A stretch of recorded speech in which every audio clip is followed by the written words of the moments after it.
I move that we elect Senator Rodante Marcoleta as chairperson of the Committee on Accountability of Public Officers and Investigations. So move, Mr. President. Any objection? Hearing none, Senator Marcoleta is so elected. At ito na nga mga kababayan ay si Senator Rodante Marcoleta na po ang bagong chairman ng Senate Blue Ribbon Committee, no? Or ito yung Accountability of Public Officers and Investigation. At maganda to mga kababayan, no? Ito yung pangtapat dito sa Quadcom, dito sa lower house. Ayan, kung yung House of Representatives ay merong Quadcom 2.0 ngayong 28th Congress, at dito naman sa kanilang counterpart sa upper house sa Senado ay nandito si Senator Rodante Marcoleta mga kababayan, at siya nga po yung chairman ng Blue Ribbon, no? Itong Accountability of Public Officers and Investigation. Ayan, so noon pa man mga kababayan, doon sa Quadcom, no, yung hearing about dito sa confidential funds ni BP Sara, na question niya bakit si BP Sara lang ang tanging inimbestigahan ng Quadcom at ng Good Government Committee ni Congressman Chua nung nakaraang Congress, at baka itong si Congressman or Senator Rodante Marcoleta mga kababayan ay kung mag-imbestiga ay hindi lang po doon sa confidential funds ni VP Sara, kundi pati na rin sa iba pang mga ahensya ng ating pamahalaan na tumatanggap, no, or mayroong confidential funds mga kabayan. At matanda natin na pinakamalaking confidential funds ay yung Office of the President mga kababayan, no, na kung saan billion, kung hindi ako nagkakamali 4.5 billion yata yung kanyang confidential funds, samantalang yung kanilang inimbestigahan na 125 million mga kababayan na confidential funds ni VP Sara, yun lang po yung kanilang tanging inimbestigahan doon pa ulit-ulit, no, sa Senado, kahit na yung topic nila or yung agenda ay doon sa budget hearing ng opisina ng OVP ay yun nga, yung kanilang topic pa rin, yung mga tanong nila ay puros confidential funds nung mga nakaraang taon na mga kabayan, which is tapos na, no.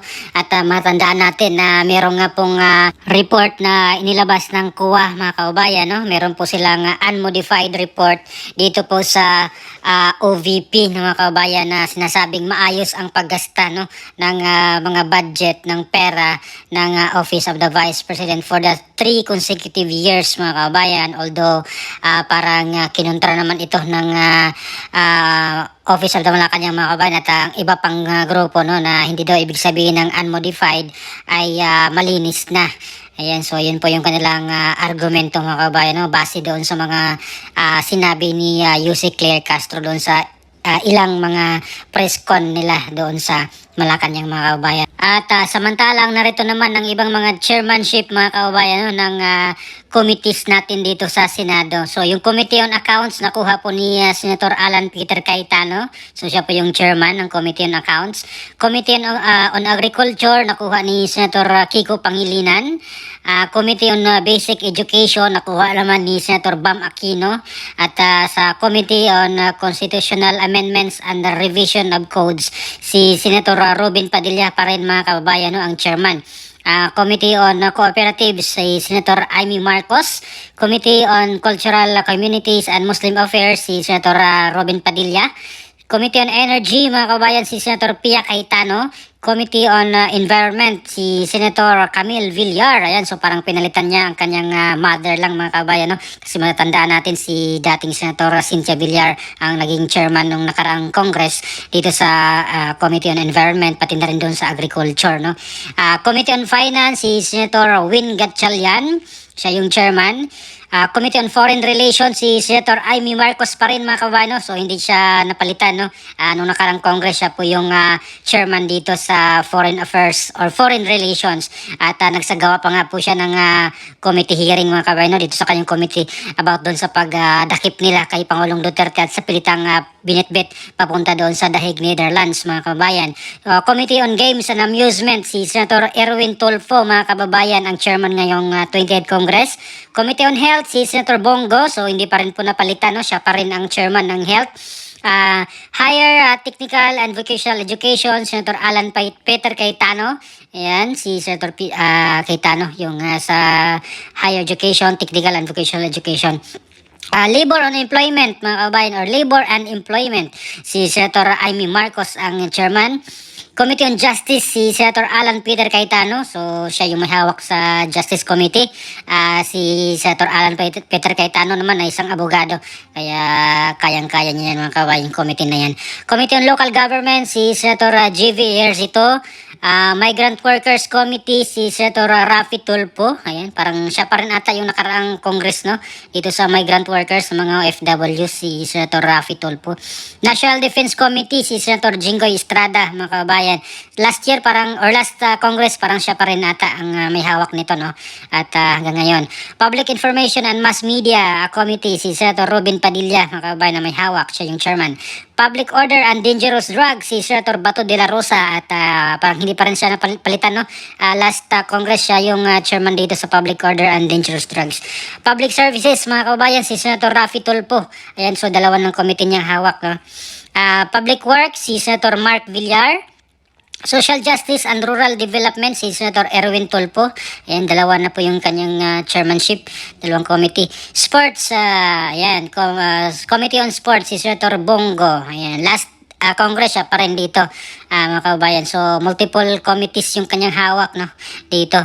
Sustainable Development Goal, si Senator Pia Cayetano.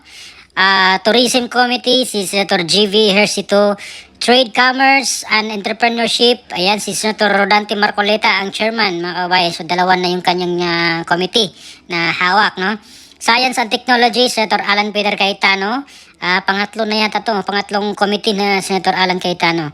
Ways and Means, si Senator Pia. Ayan, dalawang committee kay Senator Cayetano, or Pia Cayetano kung hindi ako nagkakamali.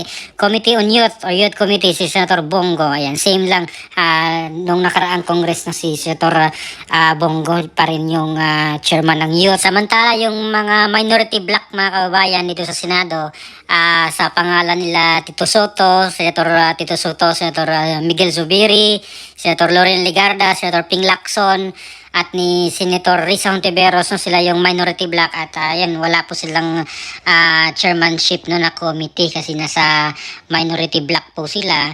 At ito nga po si Senator Kiko Pangilinan at Senator Bam Aquino ay sumama dito po sa majority group, no, para makakuha po sila ng chairmanship ng mga committee. At syempre may mga kanya-kanyang advocacy din naman sila, no, may mga kanya-kanyang plano. Kaya itong si Senator Kiko Pangilinan sa agriculture, yun naman yung kanyang kampanya talaga sa pagkain daw. Kaya ito yung Agriculture Committee sa kanya. Ayan. Maging si Senator Bam Aquino ang Basic Education or Education Committee ang kanyang hawak kasi yun naman po talaga din yung kanyang slogan or kampanya, advocacy, no, nung nakarang eleksyon or nakaraang kampanya, yung education ang kanyang prioridad or pinaka-prioridad, no. At yung iba pang mga senadors may kanya-kanya silang mga plano dito sa mga committee na ito, mga kababayan.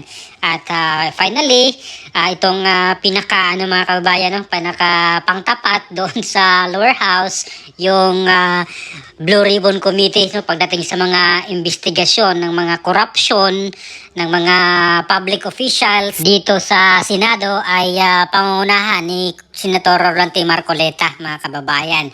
At abangan natin kung mag-umpisa na rin po yung mga hearing-hearing, mga kababayan, no, dito sa Senado at maging doon sa kanilang counterpart sa lower house, no, yung kanilang sinasabing magkakaroon nga ng Quadcom 2.0, mga kababayan, or 2.0.